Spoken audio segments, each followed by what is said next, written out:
तो OB44 update में कौन कौन सा कैरेक्टर का स्किल चेंज होगा वो तो मैं आपको प्रीवियस वीडियो में बता दिया था, लेकिन क्या आपको पता है अपडेट के बाद ये 6 कैरेक्टर से पंगा लेना मतलब जले में नमक छिड़कने के बराबर है। तो इसीलिए अपडेट से पहले ये जान लो कि कौन कौन सा कैरेक्टर से बच के रहना पड़ेगा। और अगर आप ये 6 कैरेक्टर को अपने कॉम्बिनेशन में यूज करते हो फिर तो भाई मजे ही मजे है, फिर आपको डरने का जरूरत नहीं है। अब एनिमी आपसे डरेगा भी और मरेगा भी। तो वीडियो में मेरे साथ बने रहो और ऐसे इंटरेस्टिंग वीडियो सबसे पहले देखने के लिए चैनल को सब्सक्राइब करके बेल नोटिफिकेशन को ऑल पे सेट कर लो, क्योंकि इसके बाद लाइन में class code combination, battle royal combination, कुछ टिप्स एंड ट्रिक्स और खास करके हेडशॉट ट्रिक भी आने वाला है। क्योंकि अपडेट के बाद सेंसिटिविटी 100 नहीं 200% बढ़ा सकते हो, तो इसीलिए जल्दी से चैनल को सब्सक्राइब कर लो ऐसे इंटरेस्टिंग वीडियोस देखने के लिए। ऑलराइट, फर्स्ट कैरेक्टर है राइडन। अब राइडन पिछले अपडेट में ही आया है और इसका एबिलिटी तो ठीक ठाक है, लेकिन इसको कोई यूज नहीं कर रहा था। क्यों? इसका 2 रीजन है। नंबर 1, हम अपने कॉम्बिनेशन में एक ही एक्टिव कैरेक्टर को यूज कर सकते हैं, और नंबर 2, उस एक्टिव स्लॉट में हम ओरियन कैरेक्टर को यूज कर रहे हैं। लेकिन अपडेट के बाद ओरियन का खेल खत्म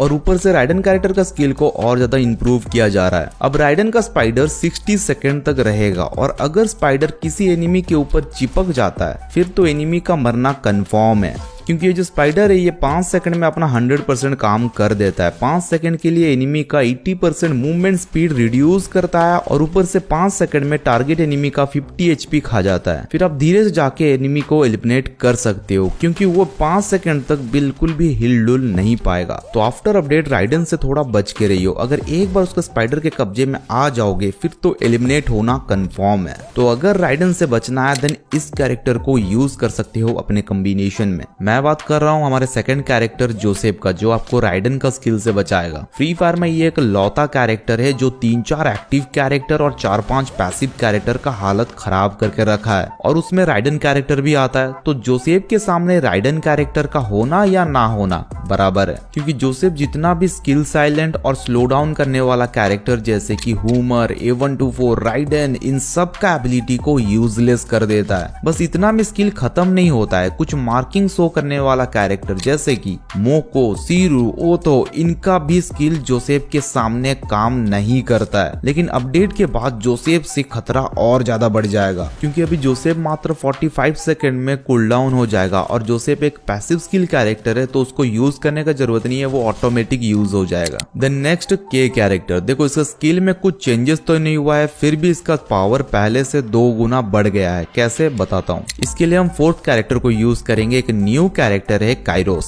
इसका स्किल अकेले में भी बहुत पावरफुल है, लेकिन अगर आप एक्टिव स्लॉट में के और पैसिव स्लॉट में काइरोस को यूज करते हो फिर तो भाई बवाल होने वाला है। देखो के का 2 एबिलिटी है और काइरोस का भी 2 एबिलिटी है। तो के क्या करता है, 2 सेकंड में 3 ईपी देता है, और तो और ईपी कैपेसिटी को इंक्रीज करता है। 200 ईपी से 250 ईपी हो जाएगा, और काइरोस 1 सेकंड में 2 ईपी देता है। जब तक ईपी फुल नहीं होगा तब तक ईपी मिलता रहेगा। तो अगर के एंड काइरोस दोनों को एक साथ यूज करोगे देन 2 सेकंड में 7 ईपी मिलेगा। फिर जैसे ही ईपी फुल होगा काइरोस का ब्रेकर मोड ऑन हो जाएगा, फिर आप बिंदास रश कर सकते हो। ब्रेकर मोड में काइरोस आर्मर पेनिट्रेशन करता है। आप एनिमी को डैमेज दोगे, एनिमी को एक्स्ट्रा डैमेज लगेगा, और जो वेस्ट है वो जल्दी से फूट जाएगा। जैसे कि इस क्लिप को देखो, मैं काइरोस को यूज करके एनिमी को डैमेज दे रहा हूँ, और एनिमी लेवल 3 का वेस्ट पहना है, और ये वेस्ट 3 गोली भी ठीक से सह नहीं पाया और वेस्ट डिस्ट्रॉय हो गया। लेकिन सेको भाई इसका स्किल कब तक काम करेगा। देखो जैसे ही ईपी फुल होगा ब्रेकर मोड ऑन हो जाएगा, फिर जैसे ही आप किसी एनिमी को थोड़ा सा भी डैमेज दोगे तो आर्मर पेनिट्रेशन होगा, और ये आर्मर पेनिट्रेशन तब तक होगा जब तक ईपी 0 नहीं होगा। एवरी सेकंड 5 ईपी करके लॉस होता रहेगा। फिर ईपी 0 होने के बाद अगेन स्किल डिफेंस मोड में चला जाएगा। देन अगेन ईपी फुल होने के बाद ब्रेकर मोड ऑन हो जाएगा। ऐसे कंटिन्यूअसली काइरोस का एबिलिटी चलता रहेगा। ओके,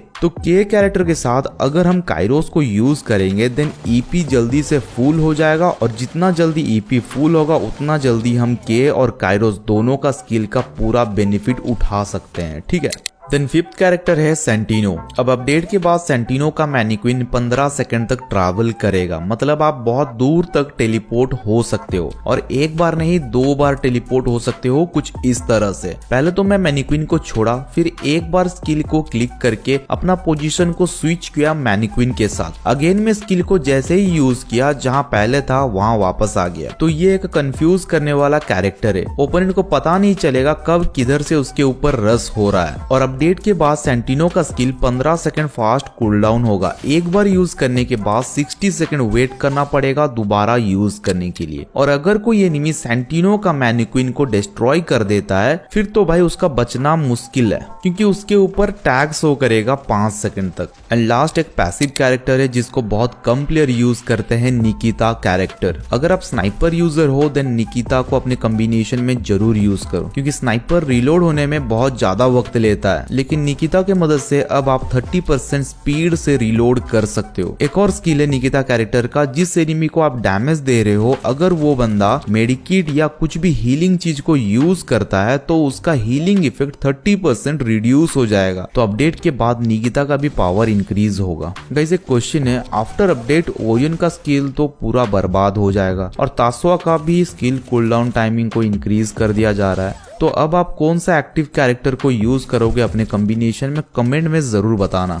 और मैं मिलता हूँ एक न्यू वीडियो के साथ। अभी तक अगर चैनल को सब्सक्राइब नहीं किए हो देन आगे आप बहुत कुछ मिस करने वाले हो, तो सब्सक्राइब कर लो जल्दी से और बेल नोटिफिकेशन को याद से ऑल पे सेट कर लो। और अगर आपको अभी तक पता नहीं है OB44 अपडेट में क्या क्या चेंजेस होने वाला है देन इस वीडियो को